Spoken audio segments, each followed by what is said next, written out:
Rajan D Vijayan வணக்கம் மற்றும் நன்றிகள் பல.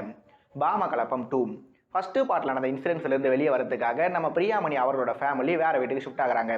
வேறு வீட்டுக்கு வந்த பிறகும் பிரியாமணியோட கேரக்டரில் எந்த வித மாற்றம் வராமல் அவங்க எப்பவும் போல் மற்ற வீட்டு விஷயங்களை தெரிஞ்சுக்க ஆவலாக தான் இருக்காங்க. கூடவே அவங்க சொந்தமாக ஒரு ரெஸ்டாரண்ட் ஓப்பன் பண்ணுறாங்க. ஒரு பெரிய குக்கிங் காம்படிஷனில் பார்ட்டிசிபெண்ட்டாக செலக்ட் ஆகுறாங்கன்னு எல்லாமே நல்லா தான் போயிட்டு இருந்தது. ஆனால் எல்லாமே பாசிட்டிவாக இருந்தால் எப்படி படம் எடுக்க முடியும்? அதனால் ஒரு சில சின்ன ப்ராப்ளம்ஸை சரி பண்ண போய் மிகப்பெரிய ப்ராப்ளம் ஒன்றுத்தில் நம்ம பிரியாமணி எப்பவும் போல சிக்கிறாங்க. இந்த முறை நம்ம சரண்யா பிரதீப் பிரியாமணி கூடவே இருக்காங்க. அப்படி அந்த சின்ன ப்ராப்ளம் என்ன, அதன் மூலமாக உருவான பெரிய ப்ராப்ளமோட சொல்யூஷன் என்ன, இந்த படம் ஃபஸ்ட்டு பார்ட் அளவுக்கு நல்லா இருந்ததா இல்லையா, தேர்டு பார்ட்டுக்கான லீடு சரியாக பொருந்துதான்னு இந்த மாதிரி எண்ணற்ற கேள்விகளுக்கு ஏமாற்றம் தரும் வகையில் பதில் சொல்லியிருக்க படம் தான் இந்த மீண்டும் வரையப்பட்ட கோலம் இம்முறையோ அலங்கோலம்.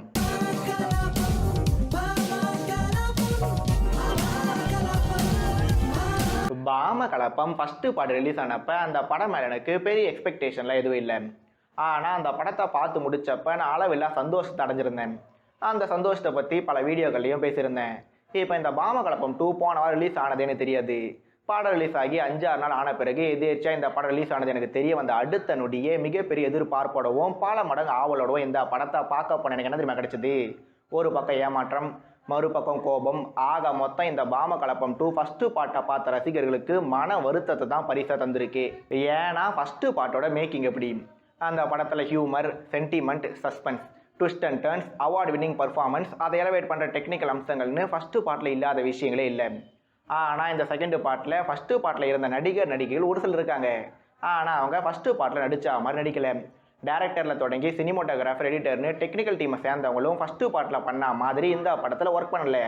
அது ஏன்னு யோசிச்சா இந்த படத்தில் தேவுடு ஒஸ்தாடுன்னு சொல்ல யாருமே இல்லை. நெக்ஸ்ட்டு இந்த படக்கதையை அப்படியே மேலோட்டமாக யோசிங்களேன்.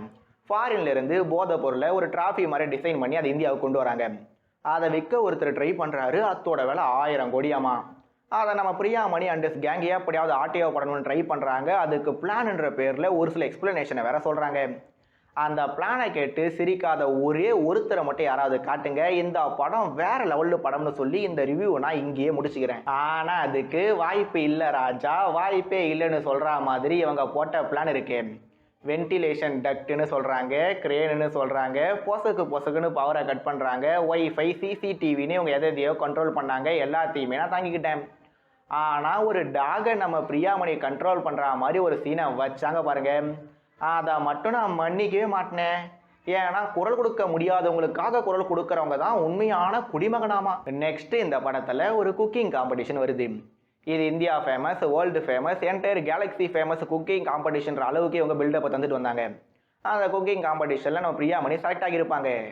ஆனால் அவங்களுக்கு கையில் அடிபட்டுடுச்சுன்னு சொல்லி அவங்க ஃபஸ்ட் எய்டுக்கு போவாங்க. ஆனால் அவங்களுக்கு பதிலாக நம்ம சரண்யா பிரதீப் தொடர்ந்து சமைச்சிக்கிட்டே இருப்பாங்க.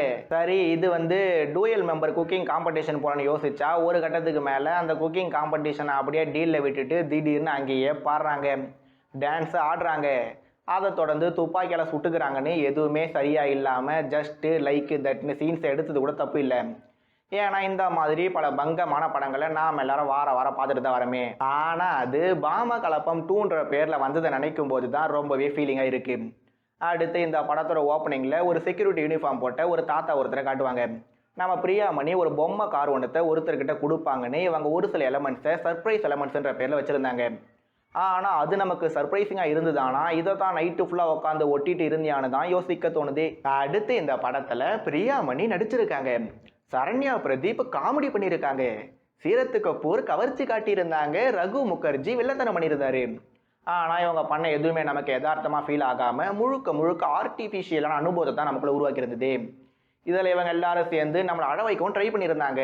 ஆனால் அதிலேயே அவங்களுக்கு தோல்வி தான் கிடச்சிருந்தது. அடுத்து மியூசிக் டைரக்டர் மியூசிக்னு என்னென்னமோ வாசிச்சிருந்தாரு. அது எங்கேயுமே நம்மளை இம்ப்ரெஸ் மட்டும் பண்ணலை. எடிட்டரோட டிரான்ஸ்லேஷன் மெத்தட்ஸ் ஒரு கட்டத்துக்கு மேலே நமக்கு சோறு உருவாக்கி இருந்தது. படம் வெறுமனே 128 நிமிஷம் மட்டுமே ஓடினாலும் நரேஷன் ரொம்பவே லேக் ஆகி நகரத்தால் நாம் நம்மளோட தூக்கத்தை கண்ட்ரோல் பண்ணவும் ரொம்பவே கஷ்டப்பட வேண்டியிருக்கு. கடைசியாக படத்தோட ஒளிப்பதிவு, நம்ம தீபக் இறங்கிரா படம் முழுக்க நல்லா ஒளிப்பதிவு பண்ணலை எப்படியே இருந்துட்டு போகட்டும். ஆனால் நம்ம சீரத்து கபூர் மற்றும் அனுஜ் குருவாரா இவங்க 2 பேரும் ஒரு ரூமில் பேசிக்கிட்டு இருக்கா மாதிரி ஒரு சீன் படத்தோட ஸ்டார்டிங்கில் வரும். அந்த சீனில் நம்ம ஒளிப்பதிவால் ஒரு ஃப்ரேம் வச்சுருப்பாரு. அந்த மாதிரி ஒரு ஆங்கிளில் அந்த மாதிரி ஒரு ஃப்ரேமை செட் பண்ண சினிமாட்டோகிராஃபர், அந்த சீன்லேயே 2-3 தடவை கட்டு போட்டு அந்த ஃப்ரேமை ஃபோக்கஸ் பண்ண வச்ச நம்ம எடிட்டர், இது எதையுமே தடுக்காம விட்ட டேரக்டர்னு இந்த படத்தில் ஒர்க் பண்ண எல்லாருக்குமே என்னோட கடுமையான கண்டனங்கள். என்னடா இவன் இதெல்லாம் ஒரு பிரச்சனையா, இதை விட மோசமான சீன்ஸ் வந்திருக்கேன்னு யாராவது யோசிச்சா இதே டேரக்டர், இதே சினிமாட்டோகிராஃபர், இதே எடிட்டர் சேர்ந்து பண்ண ஒரு ப்ராடக்டை, ஒரு பக்காவான ப்ராடக்டை பார்த்துட்டு அதே டீம் இந்த மாதிரி தேவையில்லாத வேலைலாம் பார்க்கும்போது வருத்தம் கோபமாக மாறி வார்த்தைகளும் கடுமையாக தான் வர தொடங்குது. அதனால் இன்னமும் இந்த படத்தை பற்றி பேசினா என்னால் பல மணி நேரம் பேசிகிட்டே இருக்க முடியும். பட் கோவத்தில் நான் எதுவும் தப்பாக பேசிடக்கூடாதுன்ற காரணத்தினால ஆக மொத்தம் இந்த பாமா கலப்பம் 2 பாமா கலப்பம் ஃபஸ்ட்டு பாட்டை பார்த்தவங்களுக்கு 1% கூட ஒர்க் அவுட் ஆகாது. மேபி ஃபஸ்ட்டு பாட்டை பார்க்காம டேரெக்டாக செகண்ட் பாட்டை பார்த்தீங்கன்னா இந்த படம் உங்களுக்கு ஒரு சில இடங்களில் நல்ல ஃபீலிங்கை தந்தாலும் தரலாம். ஆனால் ஒட்டுமொத்த படமாக இந்த பாமா கலப்பம் 2 மற்றும் ஒரு தேவையில்லாத சீக்வல், ஃபஸ்ட்டு பாட்டோட லெகசியை பாதிக்கிற சீக்வல்.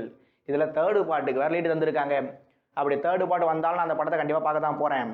ஆனால் அந்த தேர்டு பாட்டு திருப்தியை தரலனாலும் அதிருப்தியை மட்டும் கண்டிப்பாக உருவாக்க கூடாது.